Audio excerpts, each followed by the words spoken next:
하나님 오늘도 말씀을 통해서 우리의 인생의 어두움에서 더 이상 방황하지 아니하고 빛으로 나아갈 수 있는, 아니 우리가 이제는 진정한 빛 대신 예수 그리스도를 통하여 반사되는 빛이 되게 하여 주옵소서. 예수님의 이름으로 기도드립니다. 아멘. 자, 계속 우리는 사도 바울의 발자취에 대해서 우리가 말씀을 상고하고 있습니다. 지난 시간까지 사도 바울은 어떤 인물이었는가? 하나님의 택한 그릇이었다. 유대 족속은 물론이거니와 임금들과 그리고 이방인들을 위해서 나의 택한 그릇이다 라고 하나님께서 아예 그냥 딱 못을 박아버렸어. 이걸 빼도 박도 못한다 그러는 거예요. 그러니까 우리가 갈등을 느낀다, 방황한다 이런 얘기 할 거 없어요. 하나님께로도 말씀을 통해서 빼도 박도 못하게 딱 규정이 돼버리면 갈등을 느낄 일이 소지가 없어요. 여지가 없어요. 근데 우리가 그런 확신이 없는 것이야. 그리고 부정하고 싶은 것이야. 왜? 불편하니까. 내 뜻을 버려야 하고 포기해야 되니까. 그러나 하나님의 말씀은 때로는 강압적일 필요가 있어요. 우리의 인간의 본성은 본디 타락한 이 죄의 그 피가 흐르기 때문에 그냥 두면, 강압적이지 않으면 우리는 이 죄악의 범죄의 그 울타리에서 벗어날 수가 없어요. 그래서 말씀은 강력한 메시지가 되어야 된다. 오늘도 이 말씀이 너는 나의 택한 그릇이야. 너의 삶은 내 손 안에 있어. 너는 앞으로 이렇게 살아야 돼. 내 멋대로 살지 마. 너의 생명은 내 것이야. 너의 삶은 너를 이 땅에 보낸 의도와 목적대로 그 자리에서 삶을 살아야 돼. 라고 이렇게 메시지가 전달됐으면 좋겠어요. 그런데 사도 바울이 10년 정도의 그 시간을 가지고 세계를 복음하는 주역이 되었다는 거예요. 신약의 27권 가운데서 13권 절반 가까이를 기록했다는 거예요. 이렇게 위대한 탁월한 하나님의 사람으로서 쓰임 받았다라고 하면은 연구 대상이 돼야죠. 관심사가 돼야죠. 어떻게 하면 꼭 바울같이는 못 될지라도 정말 그분의 흉내라도 좀 내볼 수 있을까? 도전이 되고 말이죠. 자극이 되고 충격이 돼야 되겠지요. 또 특별히 사도 바울에 대해서 이렇게 살펴보니까 우리 뉴욕 정원 교회하고 그분의 사역의 그 나아가는 방향과 이런 모든 것들이 굉장히 흡사한 점이 많더라. 이런 것들을 또 발견하게 되었고, 그래서 지난 시간에는 사도 바울이 세계 선교할 때에 어떤 특징이 있었느냐? 도시 중심 목회를 했다. 세계가 점점 어바니제이션, 도시화가 되어가고 있는, 인구의 60%가 아니라 이제는 80% 가까이 도시에 집중에 대해서 살아가고 있는 이러한 때에 그야말로 이제는 전부 어디 선교지가 따로 있는 것이 아니라 이렇게 대도시에 몰리는 열방의 이방의 사람들을 향해서 복음을 전할 수 있는 이게 황금어장이 아닐 수 없다. 벌써 2000년 전에 사도 바울이 그러한 어떤 안목을 꿰뚫고 사역을 했었기에 세계 선교가 가능했다라고 하는 것. 정거장식으로 출입하는 사람들이 그곳에서 들은 복음이 그들의 삶의 자리에 돌아가서 교회를 세우더라. 사도 바울이 가본 적도 없는데 그곳에 교회가 세워졌다. 얘기예요.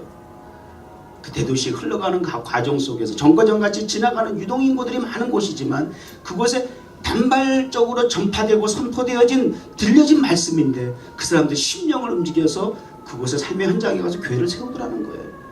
이것이 이 사도 바울이 도시 목회를 했던 어떤 특징이었다. 그래서 사도 바울이 도시 목회를 하는 데 있어서 어떤 나름 장점이 있는가 해서 그거를 또 우리가 연구해 보았잖아요. 도시적인 사람이다. 학문과 율법적인 그런 어떤 종교적인 배경 이런저런 얘기를 잘 해서 도시 설교를 성교를 할 수밖에 없는 하나님 택한 그릇일 수밖에 없다라고 하면서 주요신 목사도 세계 최고의 도시 그레이로 뉴욕이라고 하는 시리에서 목회를 할 때에 하나님께서 그럭저럭이 아니라 인간의 생각과 의도와 수단과 방법과 아이디어로서가 아니라 하나님의 이렇게 태초로부터 인도하심이 있었다라고 하는 걸 제가 설교하고 나서 가만히 생각해 보니까 내가 굳이 주요신 목사가 맨하탄에서 이렇게 목회한다고 하는 얘기를 이렇게 굳이 내가 어렸을 때부터 이렇게 어머니를 통해서 내가 은혜를 받고 세계적인 방언을 받고 기도를 받고 이거를 굳이 성도들한테 말씀을 이렇게 한다는 것이 괜히 자꾸 이해를 시키려고. 나 이런 사람이야. 설득을 하려고 그랬나 하는 생각이 약간 살짝 들어가지고 자존심이 좀 상했어. 내가 왜 설득을 해야 되는데? 이해를 시켜야 돼? 뭐 이런 생각이 살짝 들었어요. 사도 바울의 특징이 이 서신서에 보면 항상 문안인사가 앞에 있는데 하나님의 뜻으로 예수 그리스도로부터 부름을 받은 나 사도 바울은 이렇게 꼭 기록해. 꼭 그렇게 서신서 문안인사에 꼭 그렇게 기록을 해요. 왜냐하면 사도직에 대한 도전이 많았어. 이렇게 굉장히 사도로서의 권위의 치명적인 약점이었어 사실은. 그래서 그런 부분에 대해서 변명을 사실 설교 중에도 보면 간증을 통해서 토로했어요. 그래서 그런 부분도 이제 강조를 했던 부분들 오해하지 말라 그런 얘기겠죠. 쓸데없는 시간 생각 낭비하지 말라 그런 얘기겠죠. 자, 지난 시간에 안디옥이라고 하는 도시를 통해서 세계 선교의 전초기지 베이스 캠프와 같은 역할을 했다. 그리고 안디옥이라는 도시 이렇게 우리가 한번 살펴봤고요. 오늘은 두 번째 사실은 지금 막 지나가는 거예요. 사도 바울의 굉장히 핵심적인 부분만 제가 체크업을 하는 거예요. 사도 바울은 어떤 인물인가? 그리고 사도 바울의 세계 선교의 특징은 도시 선교였다. 이제 오늘은 이 도시 선교라고 하는 타겟은 정해졌어요. 이제 로마까지도 가야 돼요. 근데 이 도시 선교를 하는 사도 바울의 또 다른 특징은 무엇일까? 타겟은 정해졌고 다시 말하면 방법 어떤 수단을 통해서 사도 바울은 세계 선교의 사역을 감당했는가 하는 그런 부분을 좀 다루려고 해요. 그 전에 먼저 오늘 고린도에 대한 부분들 고린도 도시는 어떤 도시인가? 오늘 저기 본문에 보면 아덴을 떠나 그랬어요. 그러니까 아덴이라는 데를 뭐 잠깐 보여주세요. 아덴. 아테네. 이게 아테네 극장이 특징이 고대 그 대도시는 항상 대극장이 있어.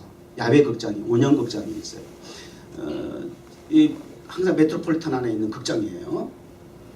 이 극장이 이 네로 시대에 또 더 확장이 되고 그래서 당시의 그 문화를 읽을 수 있는 그런 어떤 시대적인 배경 그런 것들을 우리가 살펴볼 수가 있어요. 극장이 그다음에 그 극장의 그 또 다른 좌석을 한번 이게 좌석이에요. 의자 대단하죠? 2000년 전에 벌써 이런 극장이 좀 세워져 있는 거예요. 이 타임스퀘어 있는 극장들 아무 잽도 안 돼.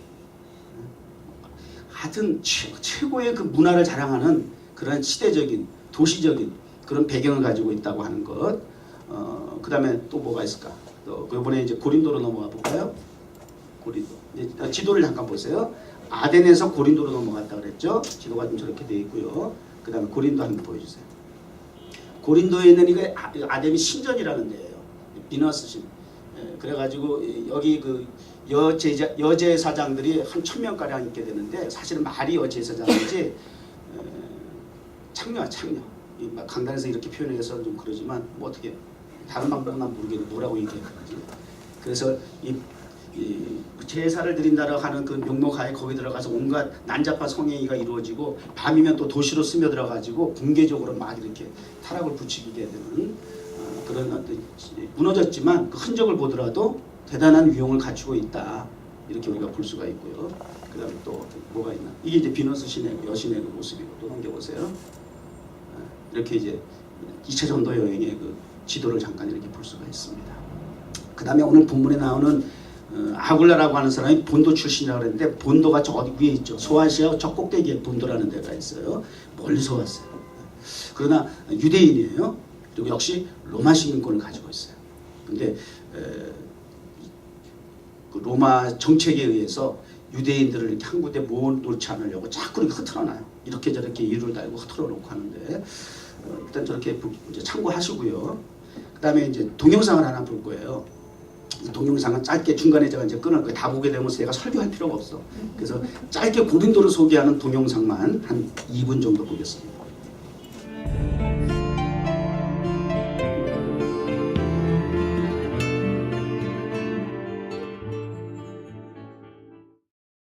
In Acts chapter 18, the Apostle Paul left Athens and came to the city of Corinth. The city of Corinth was one of the main cities of the Roman Empire. The original Greek city of Corinth had been completely destroyed by the Romans in 146 BC.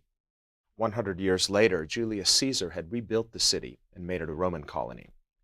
Like Philippi, Corinth had a distinctly Roman identity in its architecture, law, and official language, which was Latin.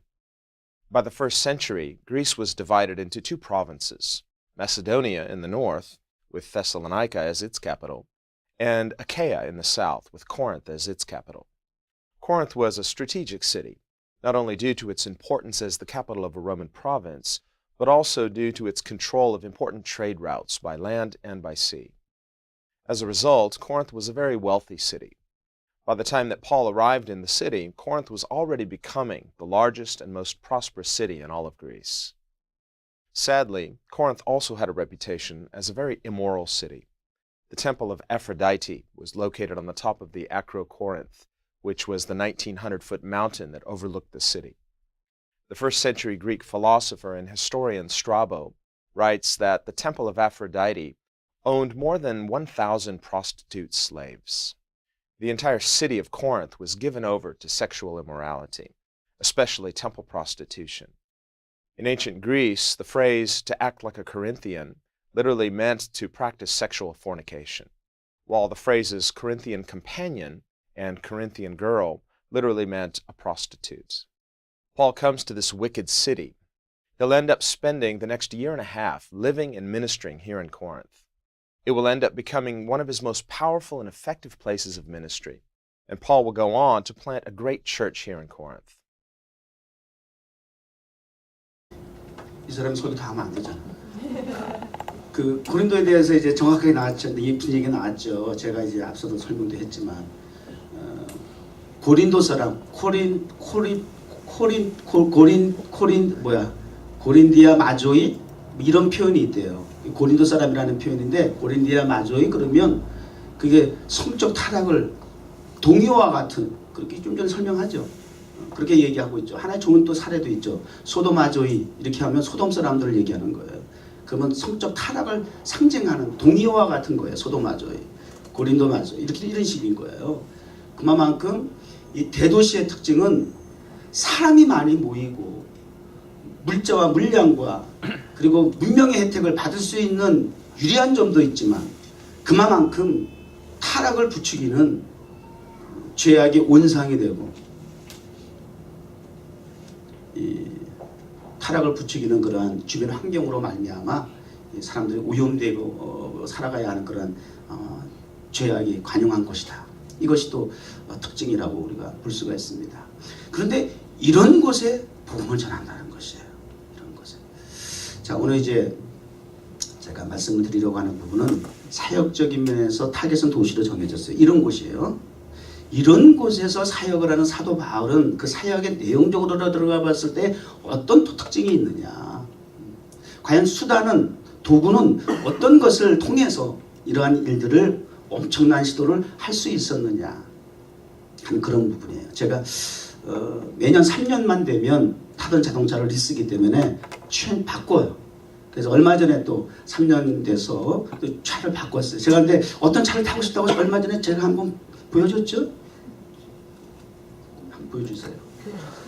이번에 내가 바꾼 차예요. 지금 이거 벌써 몇 년 지난번도 제가 이거 타고 싶었고 같은 집인데 좀 더 야성적인 랭귤러한 걸 타고 싶었는데 그거는 인테리어가 너무 엉망이야. 그래서 좀 불편해. 근데 이거는 익스테리어도 마음에 너무 들고 우리 아들 제임스가 그동안 아빠 탄 것 중에서 제일 맞는 어울린다 그러더라고. 그 다음에 인테리어가 또 타보니까 이 인테리어가 또 생각보다 지금 이 차들이 참 인테리어도 세련되게 잘 만들어요. 굉장히 마음에 들었어 인테리어도. 그런데 익스테리어도 마음에 들고 인테리어도 마음에 드는데 또 실제적으로 운전을 해보니까 더 마음에 드는 것은 퍼포먼스더라는 거야. 기능, 역할, 나타나는 그 능력, 발휘되는 그 효과, 이런 것들이 엑스테리어나 인테리어보다도 사실 더 중요한 거예요. 사실은 아무리 껍데기가 뭐 보기 좋으면 뭐하고 인테리어가 아무리 보기 좋으면 뭐해요. 밟았는데 안 나가고. 내가 먼저 타던 차는 이렇게 언덕 같은 데 밟으면 웅덩이를 들어줘야 돼. 그게 도움도 안 되지만 그게 좀 들어줘야 돼. 좀 답답했다 그 말이죠. 저속에서 고속을 나가려면 팍 치고 나가는 재미가 있어야 되는데 아이고 고속까지 가려면 그냥 웅덩이를 한참 좀 이렇게 들어줘야 돼. 힘을 줘야 돼. 근데 이거는 묻지 내가 무슨 뭐 소전하는 것도 아니고 착 살짝만 밟아주면 쫙 나가는데 와 이거 완전 내 스타일이야. 추월하는 것 신나 그냥 쫙쫙쫙 나가는데 야 이 퍼포먼스가 또 죽이더라고. 그래서 야 아직 너무너무 부족하고 다음에도 이거 다 해야 되겠다 이런 생각을 지금 하고 있어요. 사도 바울이 도시목회라고 하는 세계선교라고 하는 복음이 전해지지 않은 곳에 이방인들에게 복음을 전해야 한다라고 하는 그러한 정말 멋진 플랜이 있고 타겟은 정해졌는데 그 사역을 감당한다라고 하는 것은 사실 쉽지 않은 부분이잖아요. 탄력을 받으려면 기능과 역할에 있어서 효과적이려면 이 퍼포먼스가 좋아야 돼. 퍼포먼스가. 근데 그 퍼포먼스라고 하는 그 도구, 수단으로서의 기능으로서의 역할을 바로 함께했던 동역자를 통해서 생각할 수 있더라는 거예요. 그래서 오늘 본문을 통해서 소개된 동역자 그리고 사실은 로마서 16장 마무리할 때 보게 되면 정말 목회를 하면서 잊을 수 없는 동역자라는 이름을 하나하나 이렇게 열거를 해요. 아무개. 계속 그의 서신서 내용 속에는 이런 동역자들에 대한 이름들이 자주 언급이 돼요. 그래서 나의 나 된 것은 하나님의 전적인 은혜이지만 이렇게 때마다 하나님께서 붙여주신 만나게 해주신 이런 하나님의 일꾼들을 통해서 동역자로 세워주셔서 내가 이렇게 일을 하게 되었다라고 하는 것들을 고백하고 감사하고 했던 부분들을 자주 우리가 보게 되는데요. 오늘 본문을 통해서 잠깐 생각해 보도록 그렇게 하겠습니다.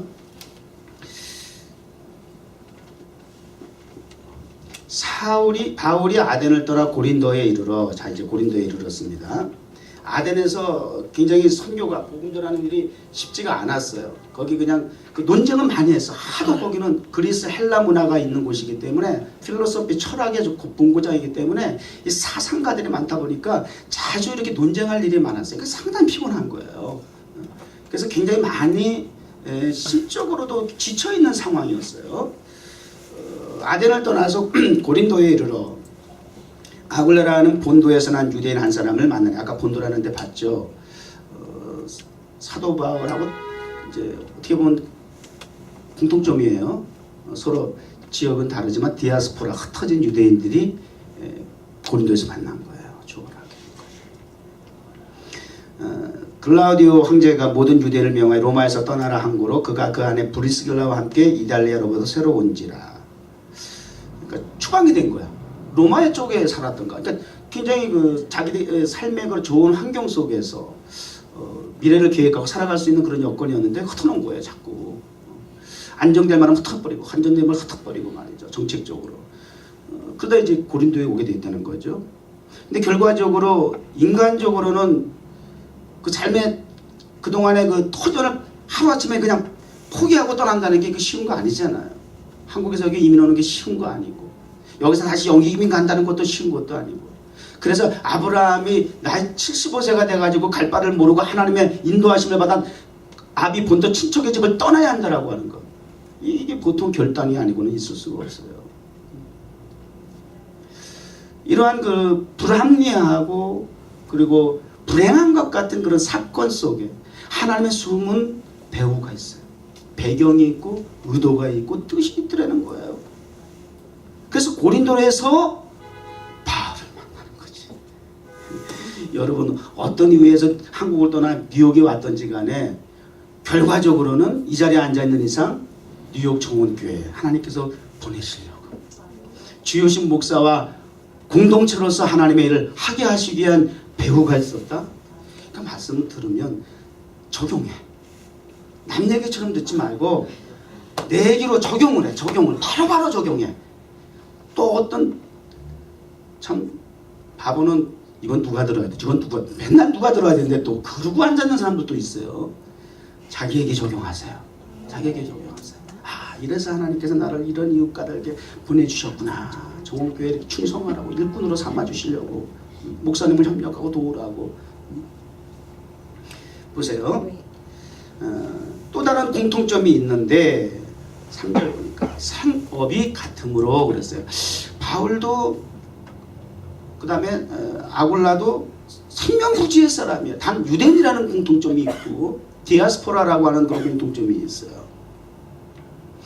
그런데 또 다른 공통점이 발견이 됐는데 생업이 같다. 잡이 같다. 어떤 잡이에요? 하는 일이 텐트 메이커야. 천막을 짓는 일이 되는 거예요. 근데 아굴라는 일반 요즘 표현으로 평신도로서 그럼 당연히 잡을 갖고 있는 사람으로서 텐트 메이커라고 하는 잡을 갖고 있는 거는 의당이 그건 이해가 돼. 그런데 바울이 텐트 메이커라? 잡이 있었다? 생업으로 해서 텐트 메이커를 했다? 요건 좀 매치가 돼. 바울은 어떤 사람이에요? 그동안도 우리가 같이 깊이 생각해 봤지만 학자야, 학자. 학문을 연구했던 학자라고. 평생 율법 종교인이야. 철저하게. 세상에 나가서 잡을 가지고 살아야 할 이유가 없었고 그렇게 살지 않아도 얼마든지 살아갈 수 있는 사람이었어요. 그런데 텐트 메이커라고 하는 천막 짓는 일을 했다라고 얘기하고 있어요. 왜 그랬는지 성경에 배경은 없어요. 그러나 목회전선에 들어서서 목회를 병행하면서 사역을 위해서 때로는 생업을 위해서 말 그대로 선택했던 또 다른 업이었다. 그게 해석이 가능한 거예요, 사실은.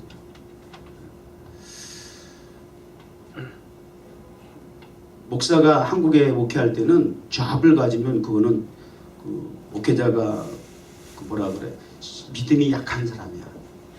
하나님만 절대 의지해야 되고 기도했고 해가지고 문제를 해결해야지. 무슨 잡을 아니 잡 갖는다는 건 제가 한국에 있을 때만 해도 생각을 해본 적이 없어요. 물론 목숨을 걸고 주님의 이름에 투신하고 헌신하면 그거 당연하죠. 어떻게 보면 그거에 대해서 이유를 달 수는 없어요. 그런데 목회하면서 목회도 힘들고 생업도 안 되다 보니까 또 특히 이민 목회하다 보니까 이게 잡을 갖고 목사님들이 일을 하게 되는 경우가 상당히 많아요.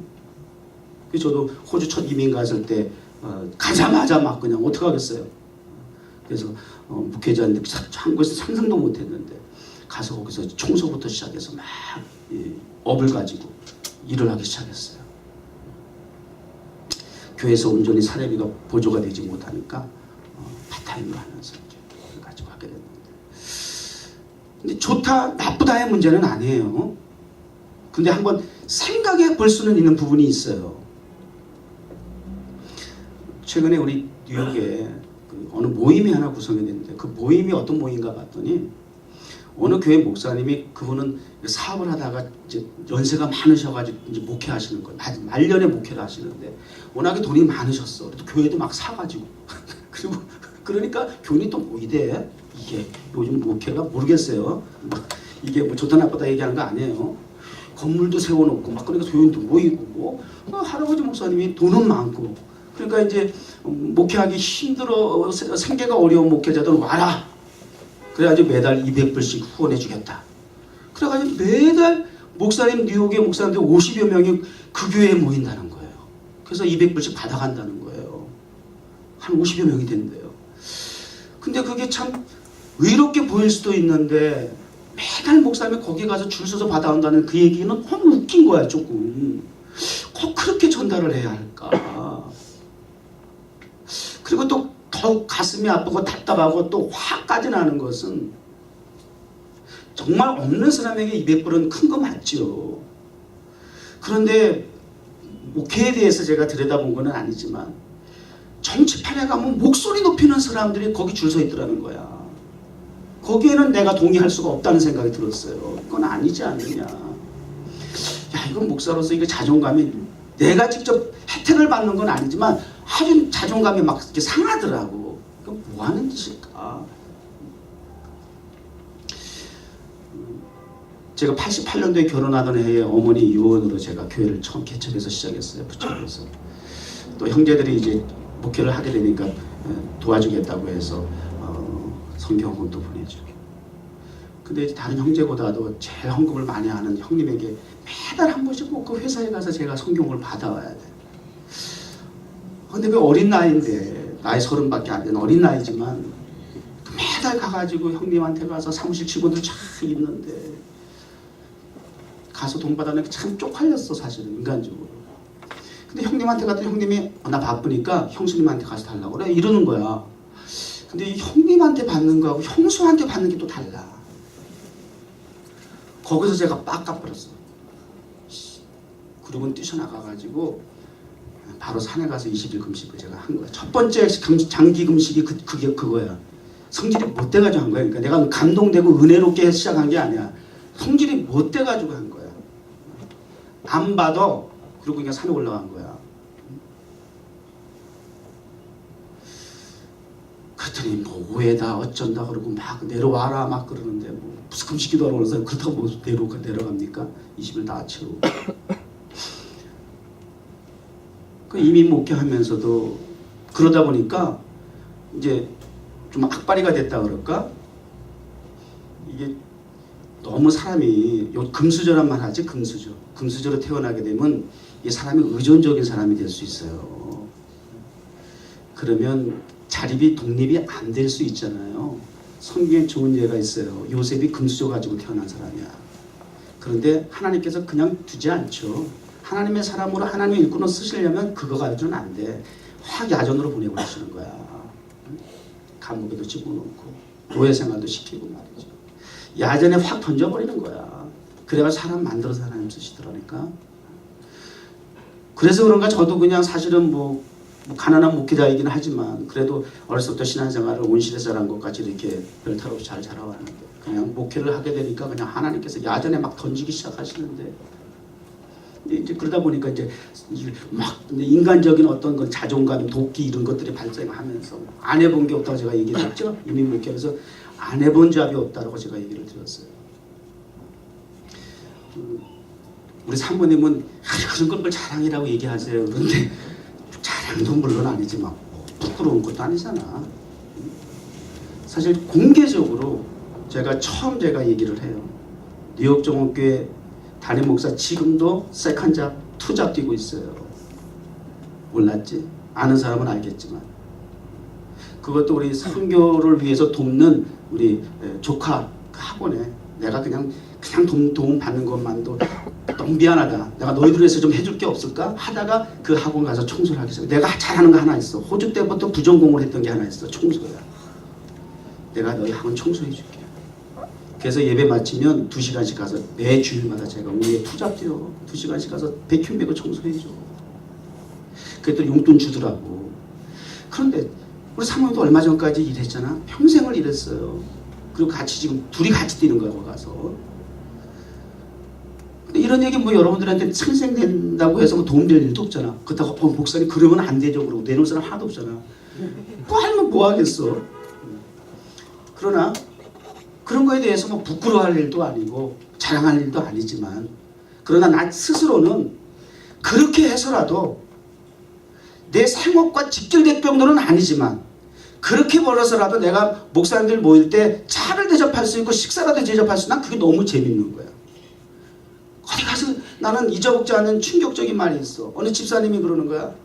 목사들은 거지근성 있어. 나 이게 평생 내가 안 잊어버려져. 목사님들은 왜 맨날 군계 받아야 되고 대접만 받으려고 하세요? 애행만 하고 있다는 거야. 어디 가면 돈을 내려고 한 모습을 못 본다는 거야. 근데 이게 목사님들끼리 모여도 그래요. 그런 모래장머리가 있어요. 정말 없을 수도 있지만 나름 정말 성공적인 목회를 하는데도 이게 대접만 받다 보니 그러니까 그 성도가 한 얘기가 틀린 얘기는 아니더라는 걸 나도 확인할 수 있었어요. 아니야 절대 나누고 베풀 줄을 모르더라고. 그냥 공개만 받는 게 그게 익숙해진 거예요. 나보다 좋다가 아니라 익숙해진 거예요. 유리와 분리를 따져가지고 한 선택이 아니라 그냥 익숙해진 거예요. 성년비명이 나면서부터 안진병이 구걸하잖아요. 근데 은가금 좀 주어주면 되겠죠. 그러나 복음은 굿뉴스라는 게 왜 복음이 굿뉴스인지 아세요? 그렇게 일시적인 도움 주는 수준으로 굿뉴스를 할 수 없어요. 하나님의 우리에게 주시는 굿뉴스는 영원한 것이야. 근본적인 것부터 해결해 주시는 것이야. 야, 응각은 그게 지금 너한테 필요하냐? 그러면 너 계속해서 여기 앉아가 평생을 국어는 계속해야 돼. 반복돼야 해. 넌 이미 그 지근성에 아주 그냥 들어가 있어가지고 국어라는데 전문가가 됐어. 이거 줘봐야 또 그거 가지고 끝나. 또 국어를 하게 될 것이야. 근본적인 거, 네가 국어를 할 수밖에 없는 걷지 못하는 부분에 대해서 내가 예수 이름으로 고쳐줄게. 은가금은 어쩐 내게 있는 거 내게 주노니 곧 나서내 예수 이름으로 일어나 걸으라 그러고 국어라는 인생을 바꾸어 주셨잖아. 근본적으로 의존적인 인생, 이것이 반복되고 오래되면 이게 타성에 젖어버려. 이게 위험한 거예요. 이게 위험한 거예요. 그래서 한두 번은 내가 도움을 받는 거 고맙게 생각하고 감사하게 생각하는데 자꾸 버릇이 되다 보면, 의존적이다 보면 10번 잘했다 한 번 잘해 좀 욕한다 그러잖아. 이게 무서운 거예요. 육체적인 불구가 무서운 게 아니라 이런 정신적인 불구가 무서운 것이야. 영적인 불구가 무서운 것이라고 하는 것 알아야 돼요. 성경은 그런 근본적인 부분을 만져주시는 거예요. 고쳐주시는 것이. 정원교회 11년 전 시작할 때 한국에서 오신 어떤 목사님 목회하면 제가 후원해 드릴게요. 그래서 그걸로 이제 시작을 했다고 제가 말씀을 드렸어요. 그게 전폭적인 후원은 되지 않았지만 일부분이었지만 어쨌든 용기를 얻고 시작하게 되었다 그랬어요. 그러나 1년 만에 제가 목사님 끊겠습니다. 한번 독립 자립해 보겠습니다. 그리고 나서 몇 년 후에 나갔었어요. 나가서 목사님 만나서 얘기하는 가운데 목사님 감사합니다. 시작할 때 도와주셔서. 그 목사님 하시는 말씀이 내가 지금까지 세계 선교를 하시는 분이야. 교단에서 세계 선교를 담당하시는 분이야. 아주 그냥 말뚝박으신 분이야. 능력이 있으시니까 속된 말로.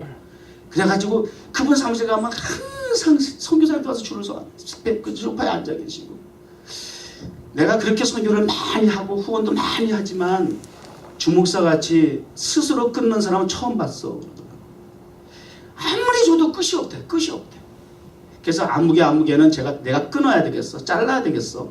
이게 이런 얘기를 하는데 제가 덜컹한 게 야, 내가 오늘까지도 내가 만약 후원 받았으면 다른 사람한테 아이고 전목 주여신 목사 버릇이 돼가지고 이제 끊어야 되겠어. 자르기 전에 내 스스로 내가 잘리게 낫지. 어휴, 그냥 얼마나 감사한지. 이런 거예요. 이런 거예요.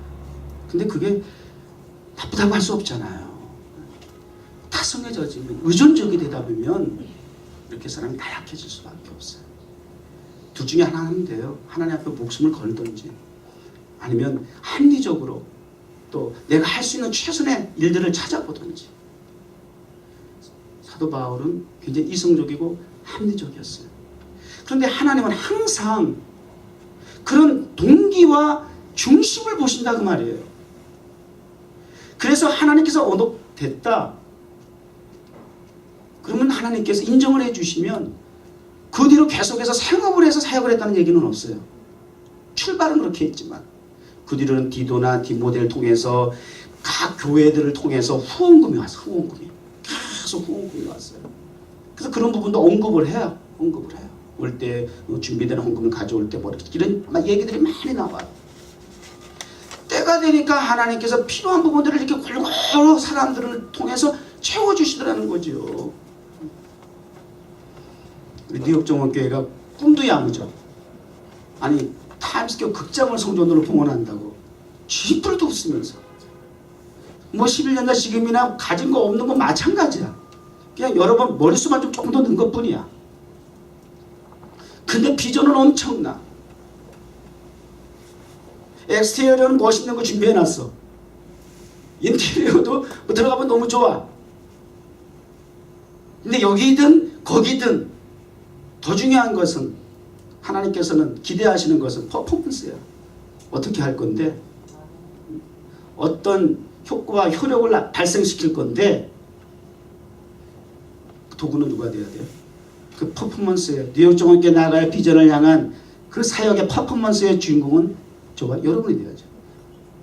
사도 바울이 그런 부분을 아굴라와 브리스게라는 부부를 통해서 그리고 또 누가 나오냐면 실라와 디모데가 나오고 이렇게 쭉 사람들이 나오지만 늘 때마다 하나님께서 사람을 통해서 사도 바울의 사역을 직관적으로 후원하고 동역하는 그런 하나님의 사람이 되더라는 거죠. 이런 부분들이 우리가 또 배워야 되고, 또 우리가 앞으로 그런 부분에 있어서 이제 11년이라는 세월이 지났지만 그러나 그다지 변화된 것이 없는 외형적인 모습에서 난 정말 속상할 부분도 있어. 11년 목회하면서 도시의 특성이 뭐라 그랬어요? 이동인구, 유동성, 무명성이야. 무명의 사람들이 이동하는 곳이야. 그런 목회를 제가 하고 있는 거야. 그러니까 목사님들이 그랬어. 거기 안 돼, 목사님. 거기 믿을 거 못 돼. 사람들 계속 이동하기 때문에 목회 못하게 돼. 안 되게 돼. 이게 맞는 거예요. 사실 해보니까. 그런 목회 11년 동안 반복하면서 어떤 때는 여기가 자리가 저 자리가 꽉 차가지고 막 굉장히 동할 것 같아가지고 흥분했는데 또 쫙 빠지고 들락날락 반복을 11년 동안 하면서 뉴욕 종합교회를 통해서 어찌하든지 수많은 사람들이 청년들이 지나가면서 여기서 예수 믿고 여기서 세례받고 그랬어요. 그리고 정말 목사님은 아버님이라고 아버지 같은 사람이라고. 그리고 또 어떤 경우에 돌아가면서 내가 목사님 교회에 11조 하겠다 그러고 개코는 하나도 없어. 믿을 것도 아니지만 인간들이 그런 거야. 안 보면 그만이지 무슨 뭐. 근데 사도 바울은 아니더라고. 사도 바울은 다 같이 있어. 사도 바울 같이 있는 동역자에 몇 명인데 늘 이동하시는 분이니까. 여기 고린도 인구 70만 되게 대도시죠. 에베소 50만, 안디오 50만 대도시 중심에서 이제 베이스 캠프를 가지고 이제 사역을 했는데 거기서 1년 6개월, 에베소에서 2년 이런 장시간이 있었으니 그 외에는 다 10여 년 동안 돌아다니신 거예요. 그럼에도 불구하고 그분이 그렇게 사역을 할 수 있다는 것은 배후에서 끊임없이 변질되지 아니하고 사랑을 통해서 후원해서 그 일을 하게 했던 거라는 거예요. 같이 있다고 한 것이 아니더라는 거예요. 좀 이제 주요신 목사가 10년을 돌아보고 또 새로운 10년을 돌아보면서 이런 사람도 저런 사람도 하고 이름을 거명하면서 잊을 수 없는 과거도 현재도 계속해서 이렇게 하나님의 일꾼으로 동역자로 쓰임을 받고 있다라고 하는 그 감사한 마음으로 사도행전 이어서 주요신 목사가 칼럼으로라도 쓸 수 있도록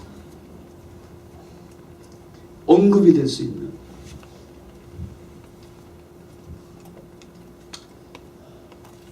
성종아 왜 떨떠름하냐? 표정 관리 잘해. 나는 여러분의 반응을 나는 굉장히 중요하게 생각해. 선우야 감정 표현이 좋아. 참 찬양할 때도 보면 내가 은혜를 받아 옆에서 얼마나 뜨겁게 하고 마음으로 정성으로 다 하고 말이죠. 우리 일례 집사님 갑자기 기도한 거지?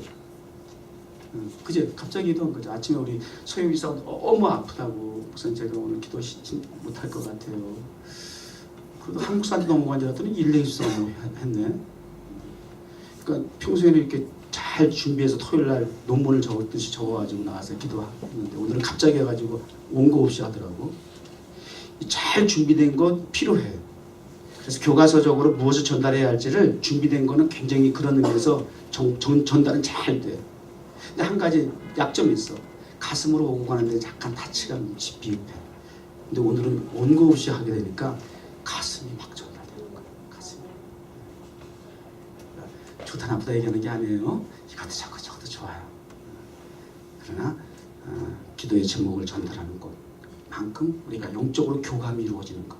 이게 살아있는 일이에요. 리빙 월십이어야 되는 거예요. 목사가 말씀을 전해도 그저 묵묵부다. 거의 뭐 하루방. 이게 어디 보면 하루방이야. 제주도에 가면 볼 수 있는. 이게 뭐야. 참, 얼마나 힘들어 목사가 그러면. 한두 사람도 아니고. 단지 하루방을 본다고 생각해. 지겨워. 힘들어. 좀 살아있어봐. 생동감이 있어봐. 좀 반응 좀 해봐. 응? 우리 장부수 집사가 주일날 예배만 마치고 나면 나하고 사모님하고 맨날 어디 가니까 어디 가요 도대체 맨날 어디 가요 그럼 목사가 청소하러 간다 이럴 수는 없잖아. 그럼 적당히 눈치껏 알아야지. 남들 다 아는 걸 너만 당신만 몰라. 오래됐잖아요. 그거 작년이었잖아요. 눈치 없으면 방법이 이거 약도 없어. 맨날 어디 가냐. 그거 작년이었는데.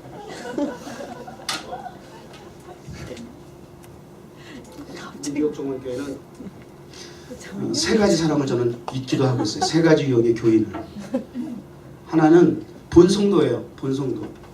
본성도는 스텝이 돼야 돼요. 문화사역이 탄식교 극장의 성전을 앞으로 사역을 해야 되기 때문에 스텝 구성이 돼야 돼요. 전문가는 아니더라도 전문가와 같이 훈련이 되면 좋겠어요. 여러분이 그렇게 사명의식을 가지고 헌신하지 않으면 전문가 달라고 기도할 거예요. 전문가 보내달라고 기도할 거예요. 그 다음에 또 하나는 무대 위에서 그 퍼포먼스를 하는 배우들이에요. 연기자들이에요. 그런 분들이 필요하고요. 그런 분들은 항상 나와 같이 있어야 할 필요는 없어. 언제든지 갖다 쓰면 돼. 그 다음에 하나의 경우에는 후원해 주실 수 있는 분이에요. 문화사역은 다 돈과 직결돼. 요즘 왜 K-팝, 한류 문화가 뜨느냐? 다 돈이야. 엄청 쏟아부. 장난이 아니야. 뭐 요즘 CD가 내놓지도 않지만 뮤직비디오 하나 찍고 뭐 하는데 돈이 영화 하나 만드는 것만큼 들어가. 3분, 4분짜리 뮤직비디오 찍는데도. 투자가 되지 아니하고 문화사역이 왜 CCM 크리스천 컨템포러리 뮤직 왜 기독교 문화가 왜 이렇게 따라오지 못하는지 아세요? 투자가 안 돼서 그래. 간단해. 교회가 목사님들이 교회 세우고 막 그냥 뭔가 이렇게 드러나는 일에 대해서는 막 엄청나게 이렇게 투자를 하는데 이 문화사역 쪽에는 무례하냐. 무지 관심도 없어. 그리고 교회에서 간증하고 찬양하고 뭐 공연하면은 다 은혜로 해야 된다고 그래요. 은혜로. 왜 은혜를 해야 돼요? 그 사람은 그걸 먹고 살아야 되는 생업인데, 전문가인데, 프로페셔널인데 있다고 생각을 갖고 있어요. 그래서 그런 부분에 대해서 물질 얘기 오고 가면 은혜가 없다 그러고. 뉴욕 종합교회 여기 말이죠. 초창기 때 우리 소녀소녀 가장과 같은 우리 청소년들이 섬기는 교회에 말이죠. 여기 기업인들이 여기 와서 한 달에 한 번씩 예배 드리면서 말이죠. 아니야, 그때 일주일에 한 번씩 와서 예배 드렸어요. 히터 틀고 에어컨 틀고 그 차 한 잔 다 퍼마시고 그러면서 아니 헌금도 안 하고 가더라고요. 나중에 너무 짜증나가지고 한 2년 있다가 청금 좀 하세요 장로님 그랬더니 목사가 돈을 밝혀 이러더라고. 미친놈네 진짜 좀 패버리고 싶어요. 아니 이게 현실이잖아. 상황. 어떻게 그거를 목사가 돈을 밝힌다고 얘기를 할 수가 있어. 그따구로 이렇게 교회 안에서도 그런 사고방식을 갖고 있느냐 그 말이에요. 그래서 나도 만만치 않거든. 다 나가. 쫓아버렸어요. 이런 그래가 다 내쫓아버렸어요. 발길도 못 뛰게 했어요. 이건 아니잖아요. 왜 내가 목사가 강단에서 너무 좀 심하게 표현했어? 박사님들 표정이 별로 안 좋은데?